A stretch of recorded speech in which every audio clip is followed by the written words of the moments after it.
नमस्कार। एबीपी गंगा देख रहे हैं आप और आपके साथ मैं हूं राजीव ढोंडिया। अगर आप भी शादीशुदा हैं और अपने पति से प्यार करती हैं तो ये खबर देखना आपके लिए बहुत जरूरी है। जी हाँ, कोरोना काल में बीवियां अपने पतियों का ख्याल रखें।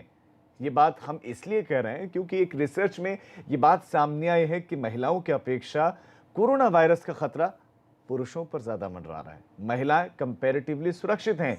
एक अध्ययन से यह पता चला है कि पुरुषों में पाए जाने वाले एक खास एंजाइम की वजह से पुरुषों में कोरोना वायरस के संक्रमण का खतरा ज्यादा हो सकता है। यानी कि खतरा तो दोनों को है, महिलाओं को भी, पुरुषों को भी, लेकिन महिलाओं की तुलना में पुरुषों को ज्यादा है।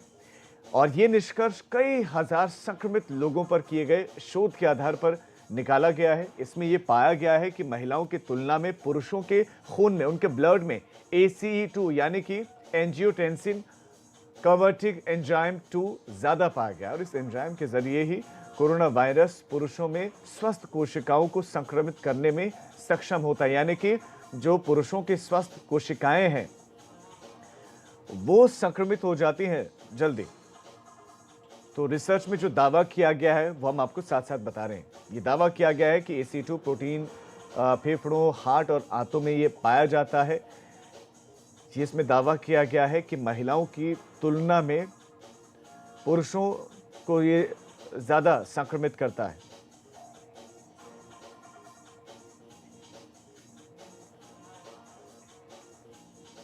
और खास मेहमान इस वक्त हमारे साथ जुड़ गए हैं। डॉक्टर स्वाति माहेश्वरी जी हमारे साथ जुड़ गए हैं, इंटरनल मेडिसिन स्पेशलिस्ट हैं। डॉक्टर स्वाति, बहुत बहुत स्वागत है आपका एबीपी गंगा पर। तो डॉक्टर स्वाति, आप ही बताइए दर्शकों को कि ये जो रिसर्च है ये क्या दावा कर रही है, किस तरह की रिसर्च है? महिलाओं की तुलना में पुरुषों को ये ज्यादा बताया जा रहा है कि संक्रमित करे, तो रिसर्च के पीछे का आधार क्या है और क्या ये रिसर्च कह रही है?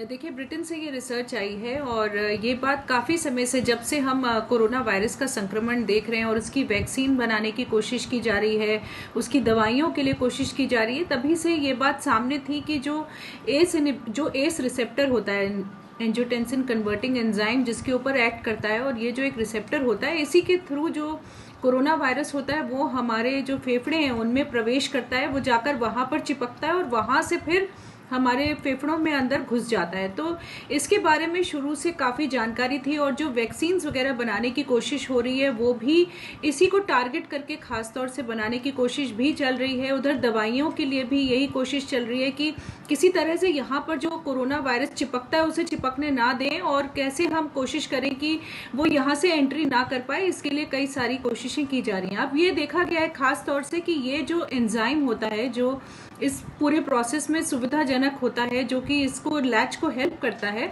वो पुरुषों में ज़्यादा होता है। ये खास तौर से ये स्टडी ये बता रही है कि पुरुषों में ज़्यादा होता है और ये शायद इसलिए भी मेरे ख्याल से स्टडी की गई होगी क्योंकि अगर अभी आप पूरे विश्व में कोरोना वायरस का संक्रमण देखें तो 70% पुरुष प्रभावित हुए हैं कोरोना वायरस से महिलाओं की अपेक्षा में। और हमारे भारत में भी यही आंकड़े कहते हैं कि महिलाएं कम प्रभावित हुई हैं, पुरुष ज़्यादा हुए हैं।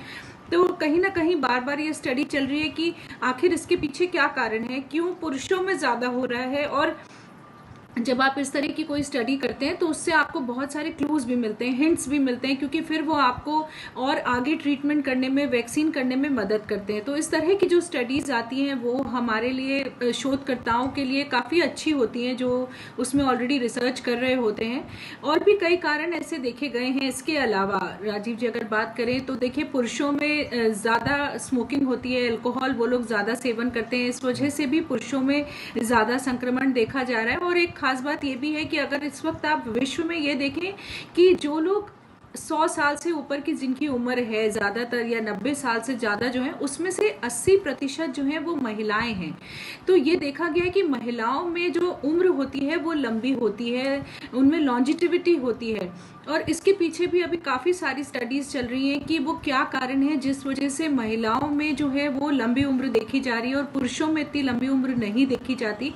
तो ये सारी चीज़ें हैं जिनके ऊपर रिसर्च चल रहा है और देखा जा रहा है। और एक बात ये भी देखी गई है कि महिलाओं में जो एक्स क्रोमोसोम होता है वो 2 होते हैं, जबकि पुरुषों में एक ही एक्स क्रोमोसोम होता है। और एक्स क्रोमोसोम को भी कहीं ना कहीं ये माना जाता है कि ये हमारे बॉडी के इम्यूनिटी लेवल को बढ़ाता है, तो ये उसमें मदद करता है। इसलिए भी महिलाओं को देखा गया है कि वो ज़्यादा सुरक्षित है क्योंकि उनमें 2 एक्स क्रोमोसोम हैं।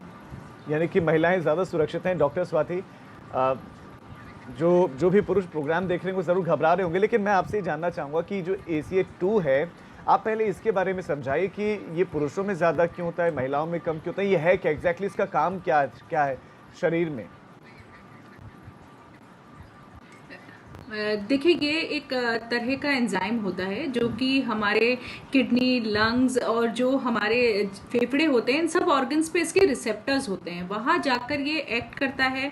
और ये हमारी बॉडी के लिए वैसे ज़रूरी होता है क्योंकि हमारे बॉडी की बहुत सारी ऐसी गतिविधियाँ होती हैं जो इसके थ्रू होती हैं। लेकिन कई बार कुछ ऐसे कीटाणु होते हैं जो कोई ना कोई एक जरिया ढूंढ लेते हैं जिसके थ्रू वो हमारे सेल्स के अंदर घुसे, हमारे शरीर पर काबू करने की कोशिश के लिए कि वो एक रास्ता ढूंढते हैं जहां से घुस सकते हैं वो अंदर। हर कीटाणु का एक अलग रास्ता होता है, वो एक अलग रिसेप्टर को जाकर के अटैक करता है। लेकिन कोरोना वायरस जो कोविड-19 है उसके साथ देखा गया है कि वो इस रिसेप्टर पर खास तौर से जाकर के यहाँ से अपना रास्ता अंदर घुसने का ढूंढता है। तो इसीलिए जैसे अब हाइड्रोक्सी क्लोरोक्विन की बात हो रही है बार बार इस दवा के साथ भी देखा गया है कि ये जो दवा होती है ये यहाँ से वायरस को अंदर घुसने से रोकती है, यानी कि वो इन रिसेप्टर्स पर एक्ट करती है और वहां से वायरस अंदर ना घुस पाए, इस पर पूरा उसका एक्शन रहता है। लेकिन अभी हम और भी ऐसी दवाइयां ढूंढ रहे हैं जो कि यहाँ से वायरस को अंदर घुसने से रोक सकें।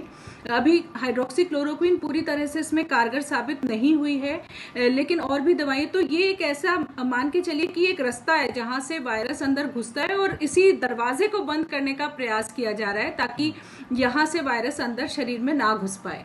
यानी कि डॉक्टर स्वाति, ये तो उस धारणा को, उस सोच को भी तोड़ता है जिसमें ये माना जाता है कि पुरुष कंपैरेटिवली ज़्यादा मजबूत होते हैं, लेकिन शारीरिक मजबूती कोई मायने नहीं रखती। यहाँ पर ये बात तय है?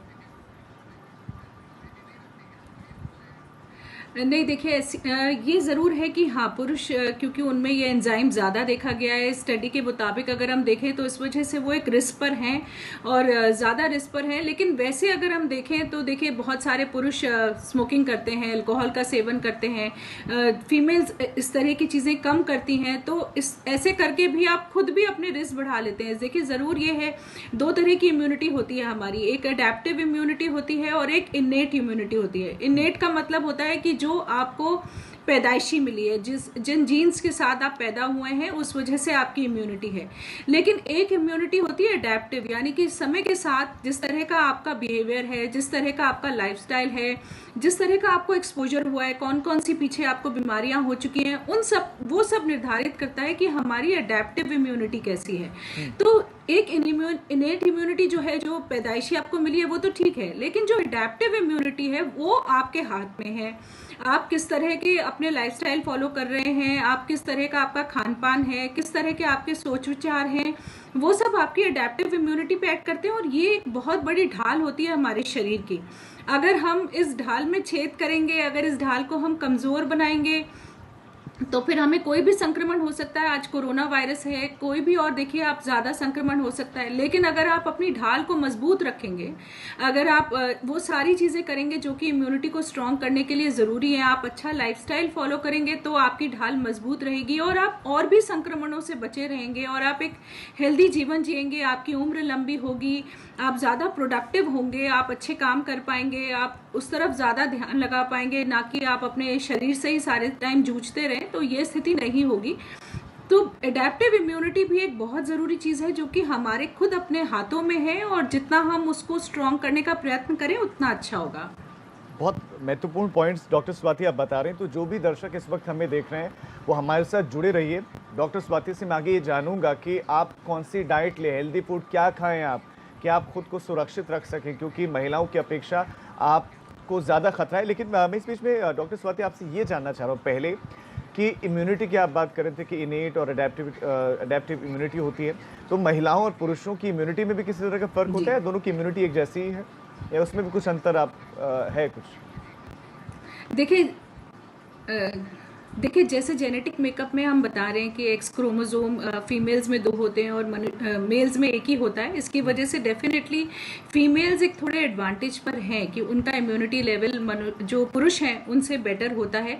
लेकिन हम दोनों तरह के केस ही देखते हैं और इसीलिए आपका अपना खुद का आचरण कैसा है, आप अपना जीवन किस तरह से यापन कर रहे हैं, आप कितनी गुड हैबिट्स को फॉलो करते हैं, कितनी बैड हैबिट्स को फॉलो करते हैं, वो सब आगे के जीवन को आपको डेफिनेटली निर्धारित करता है।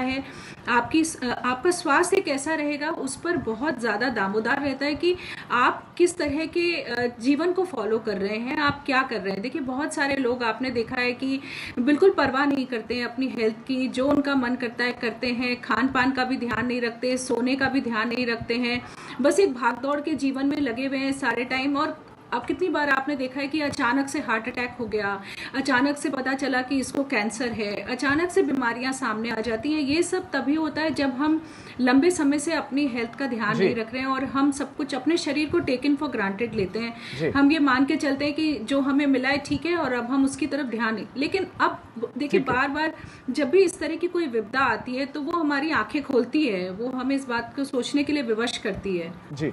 डॉक्टर स्वाति, इस वक्त हमारे साथ डॉक्टर रेखा चौधरी जी भी जुड़ गए हैं। डॉक्टर रेखा, बहुत बहुत स्वागत है आपका एबीपी गंगा पर। और मेरा पहला सवाल आपसे यही है कि जो दावा किया गया है रिसर्च में कि महिलाओं के कंपैरिजन में पुरुष ज़्यादा संक्रमित हो सकते हैं, उनको ज़्यादा खतरा है, इस पर आपकी राय क्या है? रिसर्च के हिसाब से जो एक अनुसंधान जो हुआ है उसमें ये बताया गया है कि एसी इनहिबिटर्स लेने से पुरुषों ज्यादा एसी इनहिबिटर्स लेते हैं, जिसके वजह से उनको कोरोना की बीमारी की संभावना है। मगर इसको पूरा कंट्रोल करना थोड़ा मुश्किल होता है, क्योंकि क्या होता है यूजुअली कोरोना वायरस एक ऐसी बीमारी है जो कोमॉर्बिडिटी के साथ वो देखा जाता है। एग्जाम्पल, ये बीमारी कब ज्यादा होती है, किसके लिए ज्यादा, किसके साथ ज्यादा होती है वो देखना होता है। क्योंकि कुछ अनुसंधानों के साथ साथ ये बताए गए एसी इनहिबिटर ज्यादा हो रहा है। भारत एक पुरुष प्रधान देश है, ये सबको पता है। हमारे देश में बाहर के ज्यादातर काम महिलाओं के अपेक्षा पुरुष ज्यादा करते हैं। इसमें यूजुअली स्टैटिस्टिक्स आज चेंज हो गई है। डॉक्टर रेखा, माफी के साथ मैं आपको ये बताना चाहता हूँ कि आपकी जो वॉइस है वो बहुत ब्रेक होकर आ रही है, शायद कुछ सिग्नल के प्रॉब्लम है। हम इसको जल्दी दुरुस्त करते हैं। मैं डॉक्टर स्वाति आपके पास आना चाहूँगा। मैं आपसे ये समझना चाह रहा हूँ कि क्या सभी बीमारियों में ऐसा होता है कि वो महिलाओं के कंपैरिजन में पुरुषों को ज़्यादा होती है, या सिर्फ कोरोना के साथ ही ये है? देखिए, ऐसा नहीं है। कुछ बीमारियां होती हैं जो महिलाओं में ज़्यादा होती हैं, कुछ बीमारियां हैं जो पुरुषों में ज़्यादा होती हैं। इस तरह का एक कभी कभी बीमारियों का रुझान भी होता है और ये इसी बात पर डिपेंड करता है कि जो कीटाणु है वो जो है वो कहाँ एक्ट कर रहा है। क्योंकि मनुष्य जो हमारा जो एक स्त्री का जो शरीर है और एक जो पुरुष का शरीर है उसमें कई सारी बनावटी चेंजेस भी हैं। ऐसा नहीं है कि सब कुछ हमारा सेम ही है, ऐसा नहीं है। तो बहुत सारे अंदर हमारे, क्योंकि देखिए हार्मोन्स, जो फीमेल के हार्मोन्स होते हैं वो फर्क होते हैं, जो मेल्स के हार्मोन्स होते हैं वो फर्क होते हैं, उनका जो काम होता है वो भी फर्क होता है। तो कई सारी हमारी जो दोनों के शरीर हैं उनमें बनावटी डिफरेंस भी है और जिस तरह से हमारा शरीर कार्य करता है उसमें भी फर्क है। इस वजह से कुछ बीमारियां ऐसी होती हैं जो पुरुषों में ज़्यादा होती हैं, कुछ बीमारियां ऐसी हैं जो महिलाओं में ज़्यादा होती हैं। लेकिन जब हम कोई संक्रमण की बात करते हैं तो ज़्यादातर संक्रमण के साथ यही देखा जाता है कि वो पुरुषों को भी हो रहा है और महिलाओं को भी हो रहा है। लेकिन खास तौर से ये कोरोना वायरस कोविड-19 के साथ ये देखा गया कि ये जो है पुरुषों में ज़्यादा हो रहा था और इसी वजह से ये स्टडी भी करी गई होगी शायद, जहाँ उन्होंने देखने की कोशिश करी कि ऐसा क्यों है।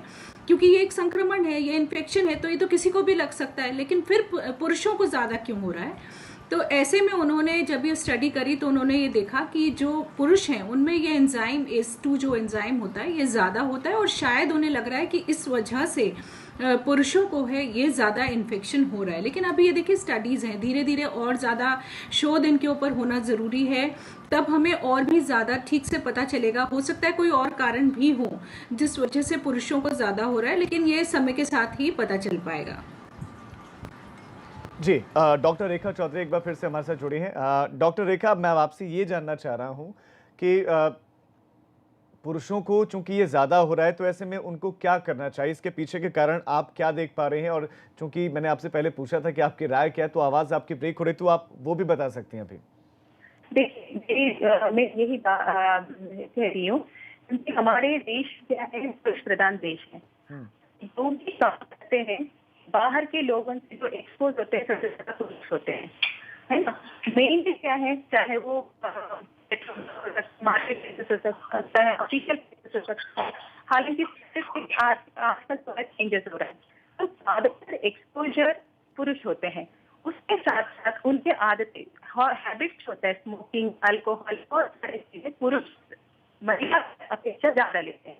इसकी वजह से उनको बहुत सारे कार्डियोवैस्कुलर डिसीज हो सकता है, रेस्पिरेटरी डिसीज हो सकता है और कैंसर जैसी बीमारियां होती हैं। डॉक्टर रेखा, माफी के साथ फिर से कहना चाहूंगा, कुछ टेक्निकल इशू आ रहा है, सिग्नल की प्रॉब्लम है कि बार बार आपकी आवाज़ जो है ब्रेक हो, लेकिन आपने जो पॉइंट्स कहा था उसमें आपने ये कहा कि चूंकि जो पुरुष हैं वो बहुत तरह के व्यसन करते हैं और इसकी वजह से फिर वो बीमारियों को न्योता भी देते हैं, जैसे स्मोक करते हैं, ड्रिंक करते हैं। डॉक्टर स्वाति, अब आप एक हेल्दी डाइट बताएं कि जो पुरुष हैं वो क्या करें, कैसे खुद को सुरक्षित रखें, वो क्या खाएं ऐसा कि उनका इम्यून सिस्टम बेहतर हो और वो लड़ सकें इस कोरोना से। देखिए, सबसे पहले जहां आपने शुरुआत करी है राजीव, वहीं से शुरू कर लेते हैं। सबसे पहले तो ये जो स्मोकिंग और अल्कोहल है इसको छोड़िए, इससे दूरी बनाइए, क्योंकि ये सब चीज़ें हम अच्छी डाइट भी लेते हों और साथ में अगर हम ये भी करते हों तो इसका दुष्प्रभाव काफ़ी पड़ता है और जो मेहनत हम बाकी तरफ करते हैं वो सब ये बेकार कर देता है। इसलिए सबसे पहले तो इन आदतों से दूर जाना ज़रूरी है। दूसरा, जब हम खान पान की बात करते हैं तो देखिए, फ्रेश खाना, घर का बना हुआ खाना, जंक फूड से दूर रहना, प्रोसेस्ड फूड से दूर रहना बहुत ज़रूरी है, क्योंकि इन सब चीज़ों में बहुत सारे प्रिजर्वेटिव्स मिले होते हैं और ख़ास तौर से हमारे जो शरीर है जो उसको शुगर ज़्यादा नहीं चाहिए होती। और ये जो प्रोसेस्ड और जंक फूड्स होते हैं इनमें बहुत मात्रा में शुगर होती है, जो कि साफ नहीं दिखती है ऐसे, लेकिन कई फॉर्म्स में होती है और इस वजह से ये सब चीज़ें हमें काफ़ी नुकसान देती हैं।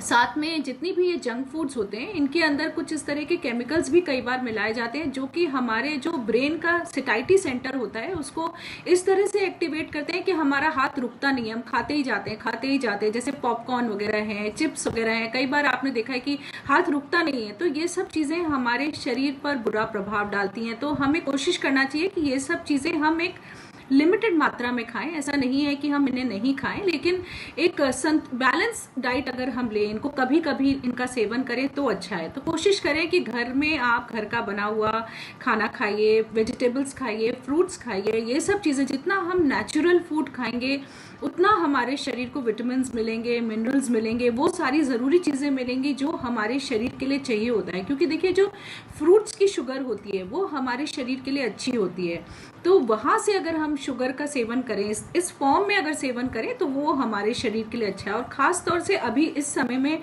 जब हम लोग बहुत ज़्यादा रेस्पिरेटरी इन्फेक्शंस देख रहे हैं, साधारण फ्लू भी हो रहा है, कोरोना की भी मार पड़ी हुई है, तो ऐसे में बहुत ज़रूरी है कि हम इस तरह के रंग बिरंगे फ्रूट्स खाएं जिनसे कि हमें ज़्यादा विटामिन मिले, मिनरल्स मिले। और ख़ास तौर से विटामिन सी अगर हमें ज़्यादा मिले ऐसे समय में तो वो हमारे शरीर के इम्यूनिटी लेवल को बढ़ाता है। और साथ में समय से खाना खाएं। देखिए, अगर हम लोग समय से खाना नहीं खाएंगे, रूटीन बना के नहीं रखेंगे तो वो भी हमारे इम्यूनिटी लेवल पर बुरा असर डालता है। कई बार लोग घंटों घंटों सुबह खाली पेट रहते हैं, ब्रेकफास्ट टाइम से नहीं करते और ऐसे में पेट में तेजाब बनता रहता है और वो धीरे धीरे हमारे शरीर को नुकसान देता है। इसलिए समय से खाना खाना और बीच बीच में कोई फ्रूट्स या कुछ नट्स वगैरह खाना हमारे शरीर के लिए अच्छा होता है। तो एक रूटीन से खाना खाएं।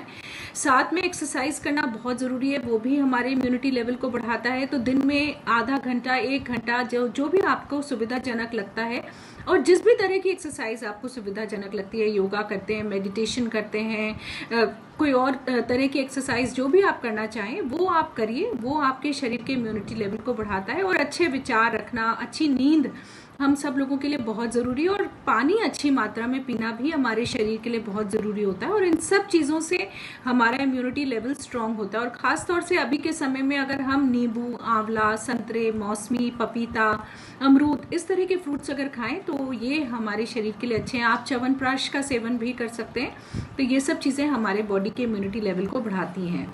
डॉक्टर स्वाति, चूंकि आप एक्सपर्ट हैं इसलिए मैं ये सवाल आपसे पूछ रहा हूँ, मैं आपसे ये जानना चाह रहा हूँ कि ये जो एंजाइम है, अब एक बार फिर से डॉक्टर रेखा हमारे साथ जुड़े, उनसे फिर से संपर्क करेंगे, लेकिन डॉक्टर स्वाति मैं आपसे ये जानना चाह रहा हूँ कि ये जो एंजाइम है, अब चूंकि शरीर में एंजाइम तो है ही, तो क्या इसको कैसे, क्या मजबूत भी किया जा सकता है, या ज़्यादा किया जाए या कम किया जाए, और महिलाओं में ये एंजाइम कितना होता है, तो महिलाओं पर ये कम इफेक्ट क्यों कर रहा है?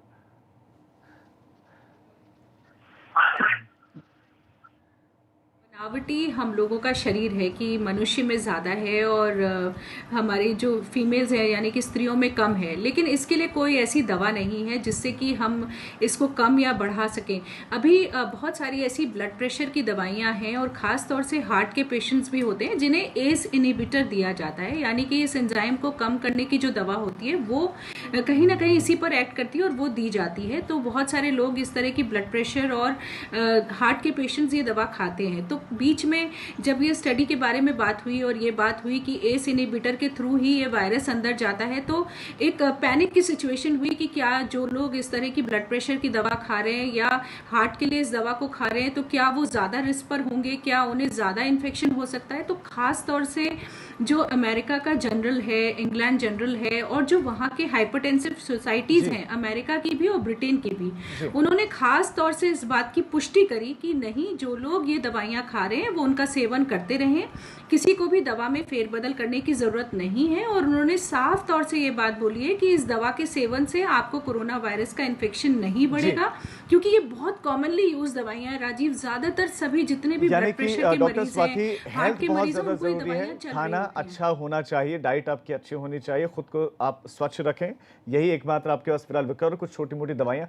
डॉक्टर रेखा एक बार फिर से हमारे साथ जुड़ गए। डॉक्टर रेखा, मैं एक रिपोर्ट पढ़ रहा था, उस रिपोर्ट में ये था कि पहले तो ये कहा जा रहा था कि 60 से ज़्यादा उम्र के आयु वालों को ज़्यादा खतरा है और बच्चों को ज़्यादा खतरा है, लेकिन भारत में जो कुछ रिपोर्ट्स आए हैं उसमें ये कहा गया कि 40 से और 60 के बीच के आयु वर्ग के जो पुरुष हैं वो सबसे ज़्यादा उनकी मौत हुई है। तो क्या उसका एक कारण ये हो सकता है, और क्या करें फिर, अब पुरुष कैसे खुद को सुरक्षित रखें? बिल्कुल बिल्कुल। अभी मैं आपके सामने एक प्री एग्जिस्टिंग कोमॉर्बिडिटी का एक ऑल ओवर द वर्ल्ड जो निकाला है वो मैं आपको बता रही हूँ। जैसे कार्डियोवास्कुलर डिसीज, अगर जिनको प्री एग्जिस्टिंग, जिन आदमी को या पर्सन को कार्डियोवास्कुलर डिसीज है, हार्ट डिसीज है, उनका मॉर्बिडिटी रेट मतलब मरने की संख्या 13.2% है। ऐसे ही डायबिटीज जिनको है उनका 9.2 है, जिनको क्रॉनिक रेस्पिरेटरी डिसीज है उनका 8% है, वैसे ही हाइपरटेंशन 8.4% है। इसमें ये पता चल जाता है, सेक्स से ज्यादा मेनली हमें ये देखना पड़ता है कोमॉर्बिडिटी। और कोमॉर्बिडिटी का मतलब क्या है? फॉर एग्जाम्पल, फीमेल्स में क्या है, हार्मोनल इंटरवेंशन के वजह से उनका जो interior part of the artery जो होता है, ब्लड वेसल्स होता है, वो बहुत हेल्दी होती है, क्योंकि ईस्ट्रोजन एक ऐसी हार्मोन है जो फीमेल्स को कार्डियोवास्कुलर डिसीज से बचाती है। और उसके साथ साथ ये जो एंजाइम्स होती है हमारे बॉडी के अंदर, ब्लड के अंदर लिपिड प्रोफाइल को, लिपिड को कम करती है, जिसकी वजह से हार्ट प्रॉब्लम फीमेल्स में कम होती है। जी। तो सिर्फ एक एंजाइम की वजह से हम पूरा कंक्लूजन निकालना सही नहीं है। जी। तो उसके साथ साथ फीमेल्स बाहर की दुनिया को बहुत कम एक्सपोज होती हैं, और जिसकी वजह से वो और अंदर ही रह के या अपने हेल्थ का पूरा ध्यान रखते हैं, जिसकी वजह से उनका बीमारियां या ये इंफेक्शियस डिसीज कम होती है। साथ साथ में उसके अलावा भी एक जो बाहर की दुनिया में बहुत सारे लोगों से जो मिलना जुलना जो होती है वो फीमेल्स में कम होती है। ये मेनली इसके वजह से फीमेल्स में कम प्रॉब्लम होती है। जी। डॉक्टर स्वाति, मैं आपके पास अब आना चाहूँगा, और मैं आपसे मेरा सवाल यही है कि चूंकि पुरुषों को खतरा है, हमारे देश में ये है कि ज़्यादातर घरों में, कुछ जगहों पर पुरुष बनाते हैं खाना, लेकिन ज़्यादातर जगहों पर आज भी महिलाएं खाना बनाती हैं। तो वो महिलाएं अपने पति को स्वस्थ रखें, वो ऐसा क्या खाना बनाएं, वो भी आप दर्शकों को जल्दी से बता दें। देखिए, अगर हम होल फूड्स खाते हैं तो वो हमारे शरीर के लिए अच्छा होता है। तो ऐसे में आप दालों का प्रयोग ज़्यादा करिए, छोले, राजमा, इस तरह की चीज़ें हमें अच्छे मात्रा में प्रोटीन्स देती हैं। इन चीज़ों का फ्रेश वेजिटेबल्स, और जितना ज़्यादा हम वेजिटेबल्स वगैरह खाएं वो हमारे शरीर के लिए अच्छा है। तो आप अगर बैलेंस्ड खाना बनाते हैं, दाल बना रहे हैं, सब्जी बना रहे हैं, और बीच बीच में खाने के बीच में अगर आप कोई ना कोई फ्रूट का सेवन कर रहे हैं, तो ये हमारी हेल्थ के लिए अच्छा है। और तेल वगैरह का हमें कम प्रयोग करना चाहिए, नमक का हमें कम प्रयोग करना चाहिए। और अच्छी बात यह है कि हमारे भारत में हम लोग मसाले खूब इस्तेमाल करते हैं, काली मिर्च हो गई, दालचीनी हो गई, हल्दी हो गई, ये सब चीज़ें हमारे स्वास्थ्य के लिए अच्छी होती हैं और हम लोग हमेशा से ही इनका सेवन करते आए हैं अपने खाने में। तो इन चीज़ों का अच्छे से अदरक है, ये सब चीज़ें अच्छे से खाने में डालें। ये सब चीज़ें हमारे बॉडी के इम्यूनिटी लेवल को बढ़ाती हैं। तो बस आपको यही ध्यान रखना है कि आप बहुत ज़्यादा मीठा नहीं खाएं और बहुत ज़्यादा तेल नहीं खाएं। बाकी जो कुदरती चीज़ें आ रही हैं, सब्जी, फल, दालें, इन सब चीज़ों का अगर हम अच्छे से सेवन करें, घर का बना हुआ शुद्ध खाना खाएं, तो वो हमारे बॉडी के इम्यूनिटी लेवल को बढ़ाता है। जी, डॉक्टर स्वाति माहेश्वरी आपका और डॉक्टर रेखा चौधरी आप हमारे साथ जुड़ी, आप दोनों का बहुत बहुत शुक्रिया। तो दोनों ही डॉक्टर्स, दोनों ही एक्सपर्ट्स ने बताया कि पत्नियों को अपने पतियों के लिए क्या खाना बनाना है, या जो पति खुद घरों पर खाना बनाते हैं उनको किस तरह का खाना बनाना है। क्योंकि ये रिसर्च, जो स्पेशलिस्ट हैं उन्होंने रिसर्च की है और ये रिसर्च कोरोना संक्रमित मरीजों पर की गई है, जिसमें ये पता चला है कि महिलाओं की तुलना में पुरुषों में ये ACE2 एंजाइम ज़्यादा होता है। और जब ये होता है तो यानी कि कोरोना का संक्रमण पुरुषों को महिलाओं के कंपैरिजन में ज़्यादा होता है। और इसके पीछे का कारण ये भी है कि पुरुष ज़्यादा घर से बाहर निकलते हैं, स्मोकिंग, अल्कोहल लेते हैं, शराब पीते हैं, तो ये बहुत नुकसानदायक है। तो अगर अभी भी आपको लगता है कि शराब आपकी सेहत के लिए अच्छी है या कोरोना को भगाएगी, तो प्लीज़ आप इस गलत फहमी में ना रहें। ये महज एक गलत फहमी है। शराब आपके शरीर को नुकसान देगी और हमेशा से नुकसान देती आई है। तो ऐसे में कोरोना से बचना है तो शराब को आपको ना बोलना होगा और इसके साथ साथ हरी सब्जियां खाएं, दाल खाएं और ख़ुद को स्वस्थ रखें, परिवार को स्वस्थ रखें। इस खास पेशकश में फ़िलहाल इतना है।